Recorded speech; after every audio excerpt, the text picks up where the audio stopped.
ఒక 80 సంవత్సరాల వృద్ధ బ్రాహ్మణుడి మీద ఒక కేసు పెట్టి అక్రమ ఆస్తులు చాలా సంపాదించాడు ఈయన మీద కేసు పెట్టి శిక్ష వేయాలని చెప్పి ఒక లాయర్ ఒక జడ్జిని కోరతాడు.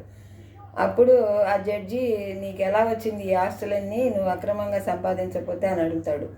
అప్పుడు ఆయన ఇలా చెప్తాడనమాట, నేను సంధ్యావందనం చేసుకోవడానికి సముద్రం ఒడ్డుకి వెళ్ళినప్పుడు ఒక భార్యాభర్తలు ఆత్మహత్య చేసుకోవడానికి వస్తారు. ఆత్మహత్య మహాపాపం అమ్మ చేసుకోకూడదు అని అంటే నా మాట మీద గౌరవంతో వెళ్ళిపోతారు.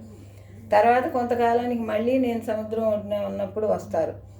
వచ్చి మా సమస్యలన్నీ తీరిపోయినాయి అని చెప్పి కొంత డబ్బు ఇచ్చి వెళ్ళిపోతారు. అప్పుడు నేను మీకు ఒక సంతానం కలగాలమ్మా అని చెప్పి ఆశీర్వదిస్తాను. సరే అని వెళ్ళిపోయిన తర్వాత మళ్ళీ కొంతకాలానికి వస్తారు వాళ్ళు నా దగ్గరికి సముద్రం ఒడ్డుకి వచ్చి మా కొడుకుని దీవించమని అడుగుతారు.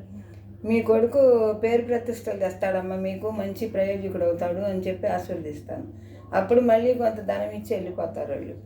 తర్వాత మళ్ళీ కొంతకాలానికి వచ్చి మా కొడుకు చాలా ప్రయోజకుడు అయ్యాడు ఆశీర్వదించమంటారు. మీరు ఆయురారోగ్యాలతో 100 ఏళ్ళు చల్లగా బతకాలమ్మా అని ఆశీర్వదిస్తాను. అప్పుడు వాళ్ళ ఆస్తిలో వాటా సగం ఇచ్చిపోతారు నాకు. ఇలా వచ్చింది నా ఆస్తి, నేనేం అక్రమంగా సంపాదించలేదు, నేను నీతిగానే సంపాదించాను అని అంటాడు.